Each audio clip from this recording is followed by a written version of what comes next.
I'm going to be talking about 5 characters that just didn't live up to the hype or expectations people had for them coming into Ultimate. Characters that they're not necessarily bad, but people expect them to really leave a dent in the meta and have at least one top player really pushing this character to success. So, starting off, we have Greninja. Greninja is still a good character, no one will argue with that, but I think a lot of people expect this character to be a lot better than he was. So, in Smash 4, he was a pretty solid character that honestly was just not good enough to keep up with like the top tiers of the game.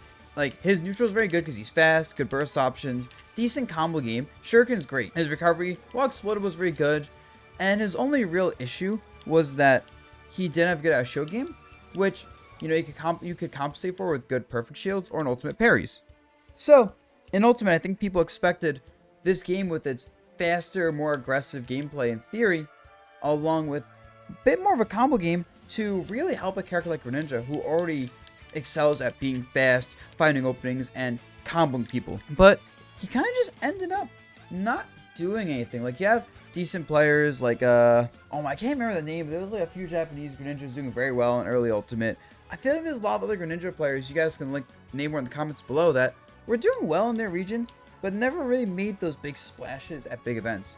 And it just kind of ended up being that this character's combo game was a little bit too limited. Or like same with like Nair confirms, like not super consistent with good DI, like small windows, and very predictable like openings for someone to go for them. Like, oh, we know Greninja wants Nair at this percent or down to this percent. We know you can't do much off grab with these percents. Shuriken's like annoying, but not setting up enough. And then his disadvantage state ended up being worse than expected. Greninja having a really bad ass show game means he's unable to punish what's otherwise unsafe pressure for most characters. And in Ultimate, being unable to punish safe pressure is a really big deal. Pretty easy to combo, juggle, ledge trap even, and then recovery. Well, he's not like super explodable there, he was just generally worse in disadvantage than expected. So along with struggling to find his kill combos, having a very linear neutral, because his aerials like forward air super slow, reactable, whatever, neutral air is kind of predictable, and having a poor grab game really meant that just everything about the character ended up a little bit weaker than expected. And I can't emphasize enough, he's not a bad character, he can still do well, but overall, when you fight Greninja, you know what to expect, when to expect it, and as Ultimate meta progressed, it feels like Greninja never got tricky enough to keep up with all the mix-ups and pressure other characters have. So, Inkling was the character that I think everyone really was like hyped for when Ultimate was coming out. This was the first character announced as a newcomer, and everyone loves Splatoon. If you don't like Splatoon, you just don't like fun. I don't make the rules, I just follow them. So, Inkling gets announced and everyone's excited. And you look at this character, and this character, like a few others on this list, has a lot of good stuff going for them. They're just a really fast character everywhere, and being fast is one of the most consistent indicators of being a good character.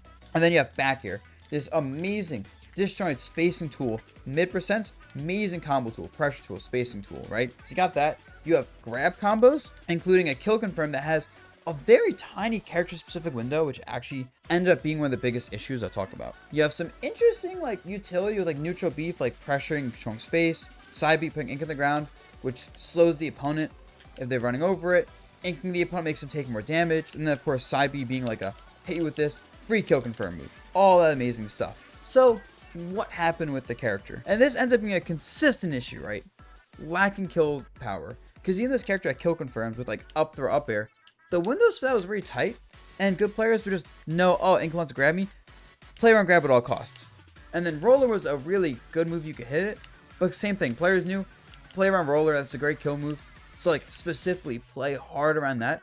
And then Inkling lacked good kill options. Like forward air is hard to hit people with, the smash attacks aren't easy to hit people with either unless you're like ledge trap with down smash, blast time killing with a higher percents. Even though the character, you know, had kill moves, it was hard to land them on people. Like, your down air is really hard to handle on people. That move sucks. Up air is a kill move, but like, not great hitbox, frame rate, whatever. You're just not hitting people with up air reliably. And even this character's kill moves I listed don't kill particularly early. You have this good neutral, we rack up decent damage, but then you can't do anything with it. You're a lightweight character. Rage in this game really helps a lot of characters out, and a lot of characters have really cheesy, reliable kill setups. And that really is all it took for this character to struggle. And though it really pushed this character out, I think, of the meta, is just the amount of zoning in Ultimate. This character is really strong when they can just harass you with back air all day mobility. But when zoning tools, you know, projectiles just kind of cutting off your ability to move around freely, it's like this character gets in and stays in decently well, but this character isn't hitting hard enough for the risk reward to be in her favor often. You just end up with this character that is still really good on paper. I mean, we see Cosmos trying to pick up this character more recently. I'm not sure by the time this video is released, he's still trying to play Inkling. But anyway, but in practice, you're not getting enough bang for your buck compared to most characters. So here we have another character that is not bad necessarily, but this is actually a character that a lot of pro players were trying to play. I remember I was trying to play Young Link when he came out. Tweak was trying to play Young Link for a little bit.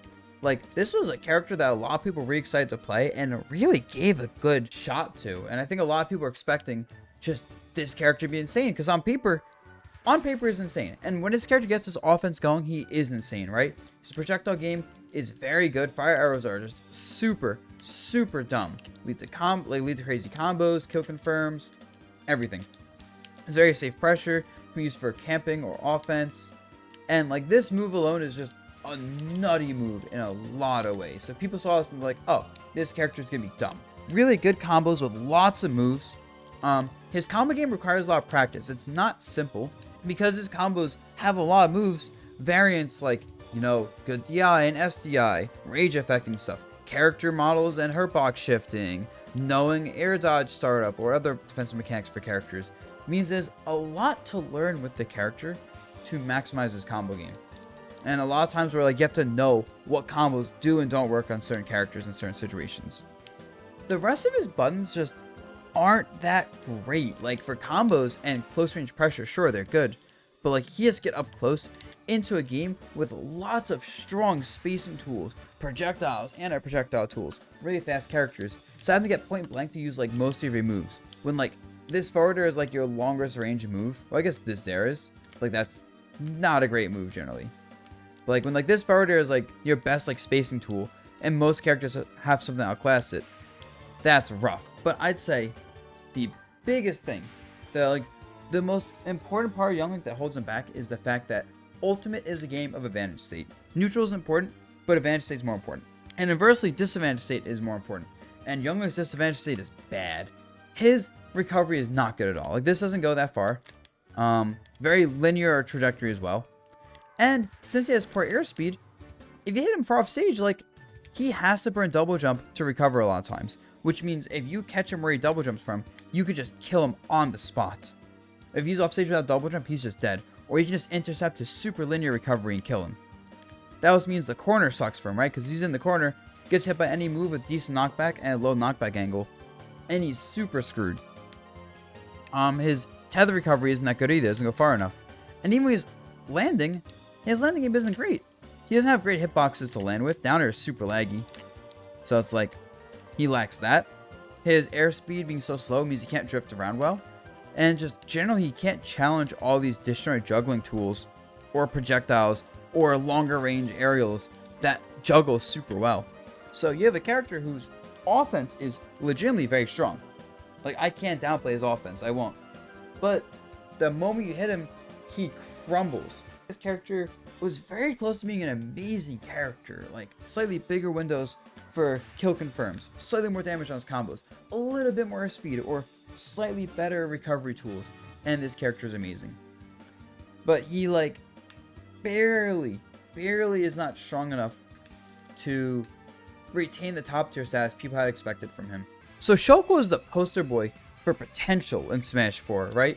He has big hitboxes everywhere. Monado arts are stupid, right? Speed, jump, shield, boss, smash, all of them are insanely powerful if used right. So what happened? Why didn't he end up being a good character, really? It's actually kind of funny that in both Smash 4 and Ultimate, people really thought this character was going to be amazing when the game released.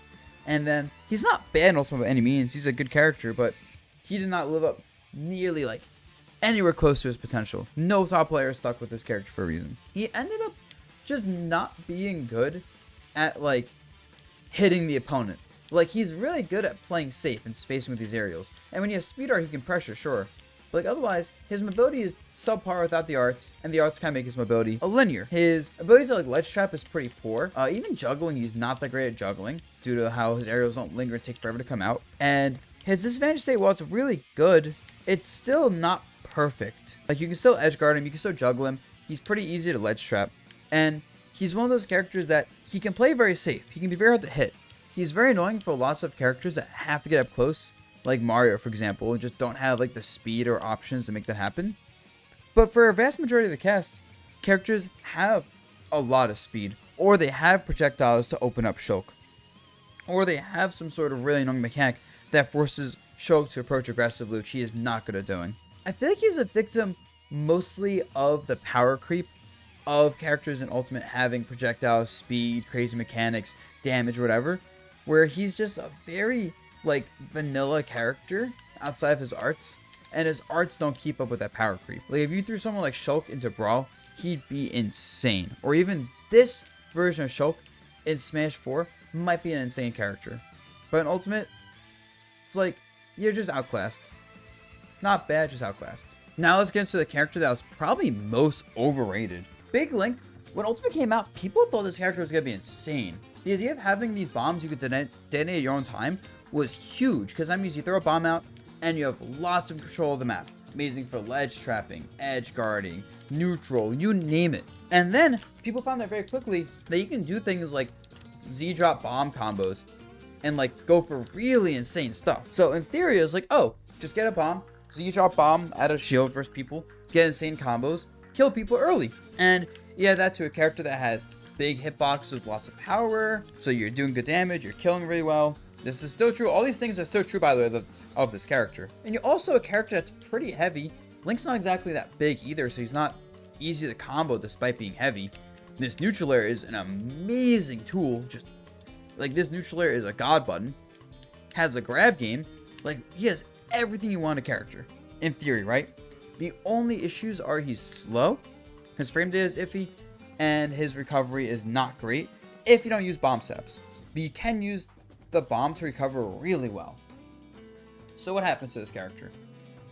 And it really ended up being a situation where you can be either a slow character and be really good, or you can be a character with poor frame data and be really good. And I'm sure there's a character in Ultimate that's both, that's really good. Mimin's kind of that. But with this character, the combination of being slow and having poor frame data meant that he couldn't really chase people, right? Like, he can't hold an advantage to stay well because he has a lot of trouble chasing characters moving fast in the air. He has a lot of trouble, like, just in neutral running up to people. So that means, like, he has trouble when he gets in the corner getting out of the corner. And then when he's off stage, he can be pressured very aggressively due to being slow and needing to set up his recovery. But with how mobile Ultimate is and how many characters have projectiles they can spam more, or bigger range hitboxes, or really good whiff punish games, the fact that you're slow and if you whiff your attack you're in quite a bit of lag really hurts. It also means in disadvantage, you don't have a way to mash that disadvantage. He's getting juggled. Even though he's not comboed as easily as you'd expect, he can't escape like good up air juggles from like a good majority of the cast. He can't get up the ledge well either, because he can't do like ledge drop forward air and mash before someone else presses a button. And yeah, that combination of poor frame data and being slow in this game was just a bit too much. And this character is just falling off constantly. Like I wouldn't be surprised if results wise he's like a bottom 20 character now. And he wasn't nerfed or anything. He was actually buffed a little bit too. They buffed his Cheb and like his down tilt and up smash though. Not exactly the best buffs. But yeah, like some of the other characters on this list, it's actually funny. A lot of these characters on this list were buffed. Young Link got some buffs that didn't matter too much, but they were nice. Inkling got some buffs that once again didn't matter too much, but were nice. Oh, Shulk actually got some buffs, but they weren't really useful buffs for the most part. Or they're like minusculely useful, yeah. Like pretty much every character on this list got minor buffs, but they probably would have got significantly better buffs if people didn't already assume these characters would be amazing. The devs probably saw the impressions and said, okay, these characters are good, don't gotta buff them. Eventually these characters will get good results. And all of these characters had pretty middling results. I'd say Link is probably the character of this list that had the worst results overall. The only person trying to play this character was Salem, and Salem was doing decent with the character. But stopped playing the character pretty quickly for like Shulk, Snake, and Hero. And then once T, not Pac-Man T, but the other one, stopped playing Smash during quarantine, this character just hasn't had like results. Like you have like Delta Force and Tri-State doing okay sometimes. I'm sure there's like a couple of links I'm forgetting about. But I remember he had like a lot of players in Europe trying to play this character. And yeah, despite all the people trying this character, really hyping him up, and people just love Link, right? People just love playing Link in general. So he was a very, and still kind of is a popular character online. So yeah, if so many people couldn't make this character work, and this is arguably the best Link has ever been in a Smash game, as far as I'm aware. So definitely a character where their entire kit is just pretty much meant to be bad, unless it gets some crazy buffs or revamps in a future game. Poor Link though. I think everyone just deep down wanted him to be good. Alright guys, hope you thought this was an interesting video though. I'm gonna catch you later. Peace.